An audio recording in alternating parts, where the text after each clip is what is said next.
যে প্রসেসে মামলাগুলো এখন হচ্ছে, যে গণহারে হত্যা মামলা এবং সকলের বিরুদ্ধে তার বিরুদ্ধে যে ধরনের অভিযোগগুলো জনসমক্ষেও আনা হয়েছে, সেই ধরনের অভিযোগের জন্য কোনো ধরনের মামলা হচ্ছে না, শুধুমাত্র হত্যার মামলা আসছে।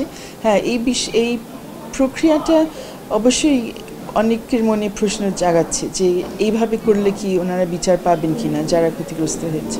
হত্যাকাণ্ড হয়েছে, একদিকে হত্যাকাণ্ড হয়েছে, আবার হাজার হাজার ছেলেমেয়েরা আহতও হয়েছে, গুলিবিদ্ধ হয়েছে। এর পাশে অনেকে আটক হয়েছিল, বেআইনিভাবে আটক হয়েছে, গ্রেফতার হয়েছে, আবার অনেকে নির্যাতনের শিকার হয়েছে। এই মুহূর্তে আমরা দেখছি যে হত্যাকাণ্ড নিয়ে অনেক মামলা হয়েছে, কিন্তু নানান ধরনের মৌলিক অধিকার লঙ্ঘিত হয়েছে আর নানান ধরনের অপরাধও এখানে গঠিত হয়েছে। সো সব ধরনের মৌলিক অধিকার লঙ্ঘন এবং এই সব ধরনের অপরাধের জন্যও কিন্তু আমাদের এদের বিচারটা পাওয়া উচিত এবং সেটার ব্যবস্থা করা দরকার।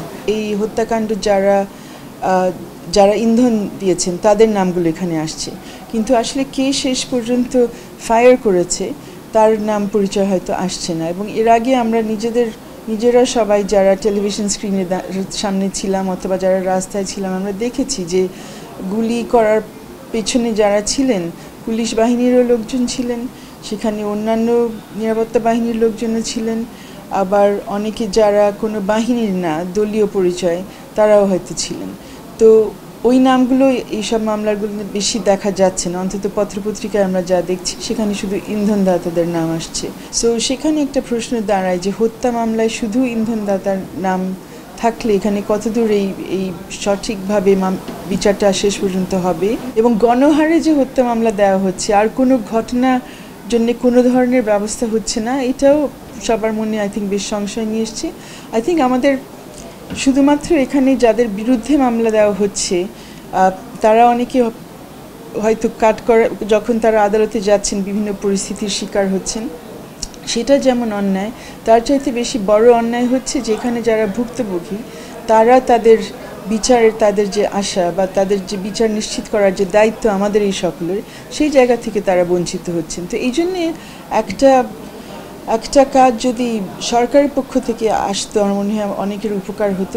সরকার থেকে যদি একটা কাজ করা যেত, যারা ক্ষতিগ্রস্ত, যারা এই যে হত্যাকাণ্ডের শিকার হয়েছেন তাদের পরিবার, তাদের স্বজনরা, ওরা কিছু নির্দিষ্ট যদি কন্ট্যাক্ট পয়েন্ট অন্তত ঠিক করে দিতেন, যে এই সব জায়গায় যোগাযোগ করলে জানা যাবে যে কিভাবে তারা এগোবেন বিচার যারা চাইছেন। এবং বিচারের তো নানান দিক আছে, একটা মাত্র হচ্ছে যে আদালতে গিয়ে অন্য কাউকে অভিযুক্ত করে তার সাজা চাওয়া। এছাড়া তারা অনেকে যে ক্ষতিগ্রস্ত হয়েছেন সেটার জন্য তাদের ক্ষতিপূরণের দাবি সামনে আসবে, তাদের অন্যান্যভাবে কী ধরনের সমস্যা তাদের হয়েছে সেগুলো তারা জানাবে, কেউ যে অন্য ধরনের ঝুঁকির মধ্যে আছে সেটাও জানাবে। আমার মনে হচ্ছে সরকার থেকে এরকমই একটি উদ্যোগ নিলে খুব ভালো হয়, যে এদের পাশে দাঁড়ানোর জন্য যদি একটা ব্যবস্থা করা যায়। নব্যগঠিত সরকার অনেক কিছু এখন পর্যন্ত হয়তো পুরো গুছিয়ে নিয়ে আসা হয়নি, জনবলের অভাব আছে। সেই ক্ষেত্রে আমরা জানি যে শিক্ষার্থীরা যারা আন্দোলন করেছে তারা অনেকে এখনও এগিয়ে আসছে কাজ করার জন্যে। এর বাইরে এখানে যেহেতু আইন সহায়তার বিষয়গুলো উঠে এসছে, অনেক আইনজীবী আছেন, আইনজীবী, শিক্ষানবিশ আইনজীবী, আইনের ছাত্রছাত্রী, তারাও কিন্তু সহযোগিতা করতে ইচ্ছুক এবং রাজি। আমার মনে হয় যতজনের সাথে কথা বলেছি, জেনেছি অনেকে এরকম কাজ করছে অলরেডি। এখানেও কিন্তু সরকারের থেকে একটা ঘোষণা দেওয়া যায় বা একটা সিদ্ধান্ত নেওয়া যায় যে যারা ক্ষতিগ্রস্ত পরিবার, ভুক্তভোগী পরিবার, তাদের পাশে দাঁড়ানোর জন্য এরকম একটি উদ্যোগ যদি এখন সমন্বয় করা যায়, তাহলে ওনারাও কিন্তু জানতে পারবেন যে কীভাবে এগোলে ভালো হয়, তাহলে ওনারা ভুলভাবে প্রভাবিত হবেন না। আর এরকম করে তাদেরকে যারা আশা দিচ্ছেন যে এই ধরনের মামলাগুলো করে কোনো একটা শেষ পর্যন্ত ওনারা কোনো বিচার দেখবেন, তারা সেই ভুল পথেও হয়তো তখন যাবেন না। আই থিঙ্ক সরকারি লেভেলে আলোচিত হচ্ছে। আমাদের আইন উপদেষ্টা তো বলেছিলেন যে বিশেষ আমাদের যে আন্তর্জাতিক অপরাধ ট্রাইব্যুনাল, সেখানেও মামলা হতে পারে। এর বাইরে আমাদের সাধারণ যে ফৌজদারি আদালতগুলো আছে, সেখানে ম্যাজিস্ট্রেট কোর্টে এইসব জায়গায় মামলা হতে পারে।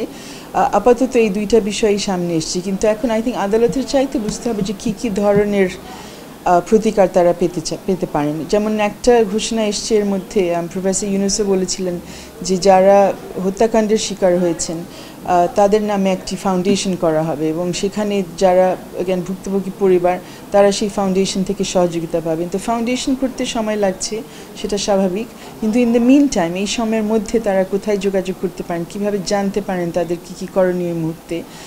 অনেকে নানান খুবই স্বাভাবিক, যেটা অনেকে খুব বড় শখ খেয়েছেন, তার পরিবারের একজন চলে গেছেন, তাদের সেই ক্ষেত্রে বিভিন্ন ধরনের সাপোর্ট তো দরকার। এটা কারা দিতে পারবেন, এই ব্যাপারগুলো নিয়ে আমার মনে হচ্ছে আমাদের এখনই কাজ করা প্রয়োজন।